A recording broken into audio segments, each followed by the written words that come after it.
Students lecture number 13 में आज हम डिस्कस करेंगे second law of thermodynamics in terms of entropy और इसके अलावा हम जीरोथ लॉ ऑफ थर्मोडायनामिक्स को डिस्कस करेंगे। सबसे पहले हम सेकंड लॉ ऑफ थर्मोडायनामिक्स की अगर बात करें तो इसकी स्टेटमेंट क्या है। The entropy change of the system either remains constant और increase with thermodynamic process operates in natural way between initial state to final state. मतलब जब भी कोई थर्मोडायनामिक प्रोसेस हो रहा होगा नेचुरल वे में जो कि इनिशियल स्टेट से फाइनल स्टेट तक जा रहा है, तो इसके दौरान जो एंट्रोपी चेंज मिलेगा हमें वो या तो कांस्टेंट होना चाहिए या वो इंक्रीज हो रहा होना चाहिए। यानी हम कह सकते हैं कि एंट्रोपी चेंज जो है वो नेगेटिव नहीं होना चाहिए। तो इसी के अकॉर्डिंगली अगर हम इसकी एक्सप्लेनेशन में थोड़ा देखें तो जो थर्मोडायनामिकल प्रोसेस होते हैं वो दो तरह के होते हैं, एक है रिवर्सिबल प्रोसेस और दूसरा होता है इरिवर्सिबल प्रोसेस।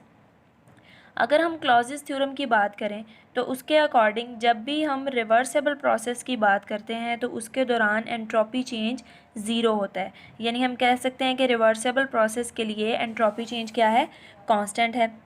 और इसी तरह अगर हम इरिवर्सिबल प्रोसेस की बात करें तो उसके लिए एंट्रोपी चेंज हमेशा पॉजिटिव रहेगा। जैसा कि हमने प्रीवियस लेक्चर में डिस्कस किया था कि हमने जितने भी इरिवर्सिबल प्रोसेस पे हमने प्रोसेसेस देखे थे, आइसोथर्मल, आइसोकोरिक और आइसोबैरिक प्रोसेस, उसमें हमने ये देखा था कि एंट्रोपी चेंज हमेशा पॉजिटिव आ रहा था।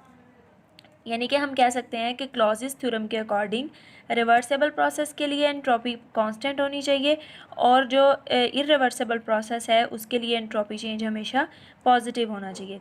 अगर एंट्रोपी चेंज रिवर्सिबल के लिए कांस्टेंट है और जो इरिवर्सिबल है उसके लिए पॉजिटिव है तो हम कहेंगे कि वो क्लॉजियस थ्योरम के अकॉर्डिंगली और सेकंड लॉ ऑफ थर्मोडायनामिक्स को वो ओबे कर रहा है सिस्टम। अच्छा, अब अगर हम बात करें कि जो हमारा सेकंड लॉ ऑफ थर्मोडायनामिक्स है इसकी और एंट्रोपी का जो रिलेशन है उसके अकॉर्डिंग देखें तो सेकंड लॉ ऑफ थर्मोडायनामिक्स की दो स्टेटमेंट्स हमारे पास आती हैं। पहली है केल्विन स्टेटमेंट है और दूसरी है क्लॉजियस स्टेटमेंट। पहले जो केल्विन स्टेटमेंट है उसको हम देखते हैं और उसके ड्रॉबैक्स देखते हैं। केल्विन स्टेटमेंट जो है उसके अकॉर्डिंग अगर हम उसकी स्टेटमेंट देखें तो वो क्या है, the heat engine operates in A cycle between HTR यानी high temperature reservoir and LTR that is low temperature reservoir and provide work. यानी कि हीट इंजन की, क्योंकि केल्विन स्टेटमेंट हीट इंजन के अकॉर्डिंग थी ना, हमने ये पहले भी देखा हुआ है। तो हीट इंजन जो है वो हमेशा HTR और LTR के दरमियान में ऑपरेट करेगा और इसके अलावा हमें वर्क प्रोवाइड करेगा।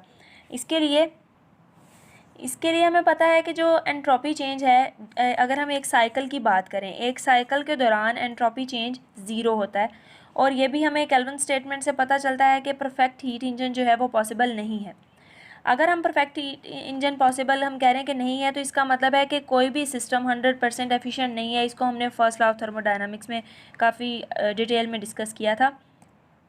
अच्छा, जो हीट इंजन होगा वो क्या करेगा कि HTR से हीट लेगा, यानी कि TH जिसको हम कहेंगे उसका टेम्परेचर, जाहिर है हॉट टेम्परेचर रेजरवायर का टेम्परेचर TH होगा और लो वाले का जो है वो TL होगा।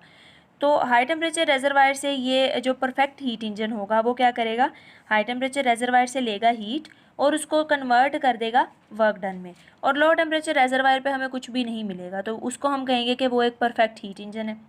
तो परफेक्ट हीट इंजन तो पॉसिबल नहीं है। अगर हम परफेक्ट हीट इंजन की बात करें तो उसके लिए जो एंट्रोपी चेंज होगा वो delta S is equal to dQ/T होगा और चेंज इन एंट्रोपी जो है वो -QH/TH के इक्वल आ जाएगी। इसमें देखें dQ की जगह पे QH लगाया है और T की जगह पे हमने TH लगा दिया। और नेगेटिव साइन क्यों अपीयर हुआ, क्योंकि हमने कहा था कि हीट जो है वो HTR से जाएगी, उसको लीव करके जाएगी तो नेगेटिव साइन आएगा और फिर वो सारे की सारी हीट जो है वो वर्क डन में कन्वर्ट होगी। तो वर्क डन में अगर हम सारी हीट कन्वर्ट कर देते हैं तो यहाँ पे देखें नेगेटिव साइन अपीयर होगा, तो ये शो करेगा कि एंट्रोपी का चेंज जो है वो नेगेटिव है। और अगर हम एंट्रोपी का चेंज नेगेटिव लेते हैं तो जो सेकंड लॉ ऑफ थर्मोडायनामिक्स है वो ओबे नहीं होता है, क्योंकि हमने तो कहा था कि सेकंड लॉ ऑफ थर्मोडायनामिक्स के अकॉर्डिंग या तो एंट्रोपी इंक्रीज़ करनी चाहिए या ये कांस्टेंट होनी चाहिए। तो अगर ये नेगेटिव आ रही है तो इसका मतलब है कि यहाँ से ये क्लियर होता है कि जो परफेक्ट हीट इंजन है वो वाकई पॉसिबल नहीं है। अब अगर हम नेक्स्ट बात करें क्लॉजियस थ्योरम की, क्लॉजियस स्टेटमेंट की, तो उसके अकॉर्डिंग अगर हम वर्क डन लेते हैं तो जो रियल रेफ्रिजरेटर है वो सारी की सारी हीट LTR से एक्सट्रैक्ट करेगा और उसको HTR में डिस्चार्ज कर देगा, यानी कि LTR से वो हीट लेगा और HTR में उसको डिस्चार्ज करेगा। ये है हमारा क्लॉजियस स्टेटमेंट। अब हमने यहाँ पे भी देखा, क्योंकि क्लॉजेज ने जो स्टेटमेंट दी थी वो रेफ्रिजरेटर के लिए थी, तो 100% जो परफेक्ट रेफ्रिजरेटर है वो भी नहीं हो सकता। तो अगर हम परफेक्ट रेफ्रिजरेटर की बात करें तो क्योंकि उसने सारी हीट जो है वो LTR से ले लेनी है और HTR में दे देनी है, और एंट्रोपी चेंज जो है क्योंकि उसकी तो रियल इक्वेशन ये होनी चाहिए ना, QH/TH माइनस QL/TL, यानी कि हाई टेम्परेचर वाले में से लो वाले को हमने माइनस कर देना है। और हमें ये भी पता है कि जो हाई टेम्परेचर है वो TH जो है वो हमेशा ग्रेटर होगा TL से।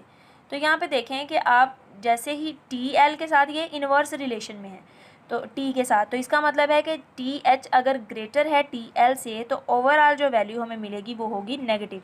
तो इसके दौरान भी एंट्रोपी चेंज हमें नेगेटिव मिलेगा, और ये क्या है, सेकंड लॉ ऑफ थर्मोडायनामिक्स की वायलेशन कर रहा था।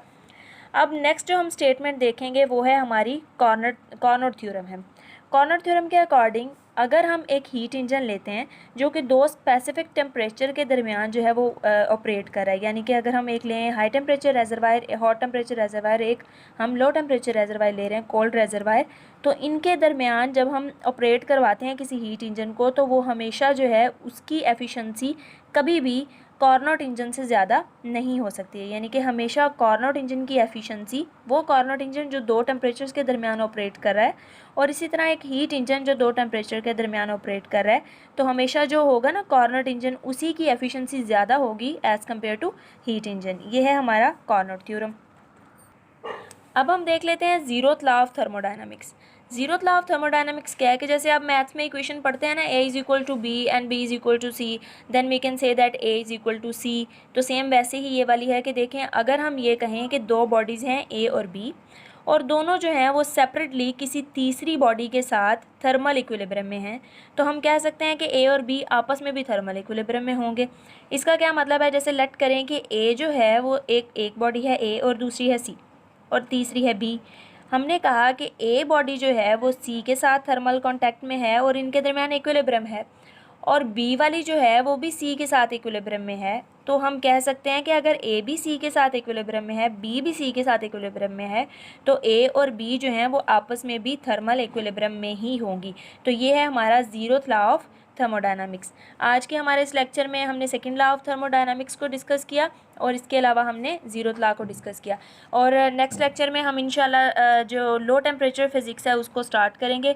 तब तक के लिए अल्लाह हाफिज़।